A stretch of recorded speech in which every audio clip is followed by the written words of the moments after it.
Back to follow-up segment tonight. It's hard to believe, but MSNBC and other committed liberal outlets continue to hammer New Jersey Governor Chris Christie almost every night, even though there's nothing really new in the traffic scandal story.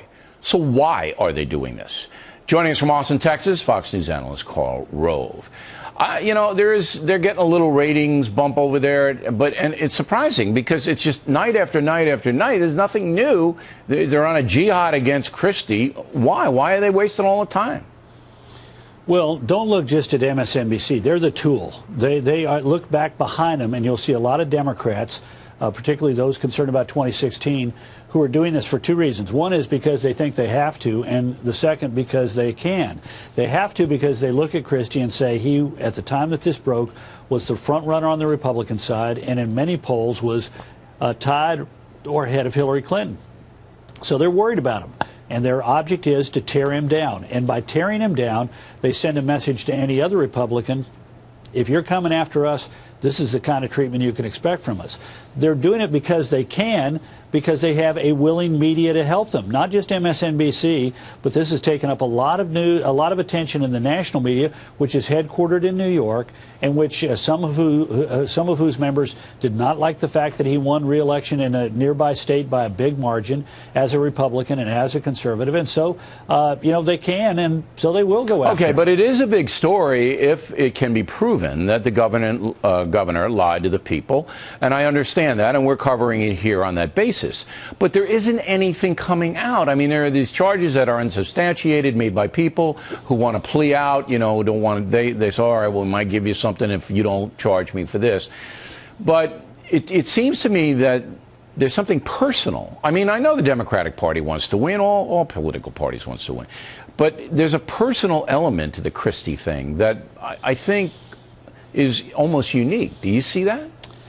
Well, look, of course they're upset about it. Look, New Jersey, the Garden State, is a deep, not a purple state, it's a deep blue state. And so Christie wins the governor's race and then wins re-election last fall and wins convincingly by a big margin right in their backyard. I mean, remember, the people that we're talking about who dictate these stories are the producers and the editors and the talent at places like the MSNBC, but also about the New York Times and the national networks. And most of them live in the greater New York area, and they share a mindset. For them, it's look. Think about it. Think about the attention. The governor of Oregon, Kitzhaber, not a bad guy, wasted $200 million in a website for the Oregon exchanges, which does not work and has not signed up anybody. Has the national media given that any attention? Zero. The governor of Colorado had this issue where the Chuck E. Cheese killer, this guy who had killed people in a pizza parlor that serves mostly kids, was due to be executed, and the governor punted on it, saying,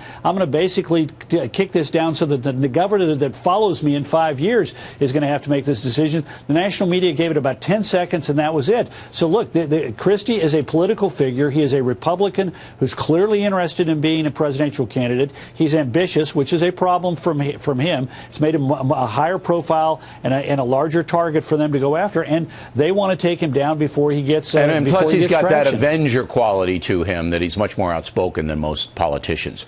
All right, I just want to get, the demeanor question was, you worked for President Bush for many years in the White House.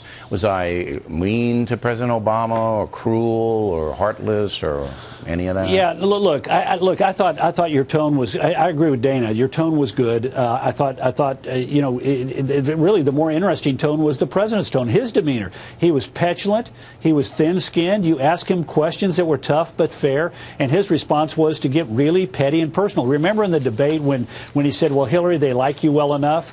I mean, this guy's spent too much time on the basketball court smack-talking his opponents, because at one point he said, oh, yeah, these are fake things. Nobody's really paying attention to you, but except you people at Fox, and I like you anyway, Bill. I mean, that was like smack-talking. Yeah, you make the big three-pointer. I think, as you said, we're more annoying to him than anything else. That's how I just took it. You might be right, I mean, He's thin-skinned. He's thin-skinned. You were focused on the job at hand. He was saying to himself every single second, why am I on with this network with this jerk, and being petulant about it. It came I didn't know you were Karnak. I didn't know you could read minds like that. That's a very good skill to have as a political. And you know what? And you know what? Some of your thoughts are very, very scary, Bill. Very, very scary.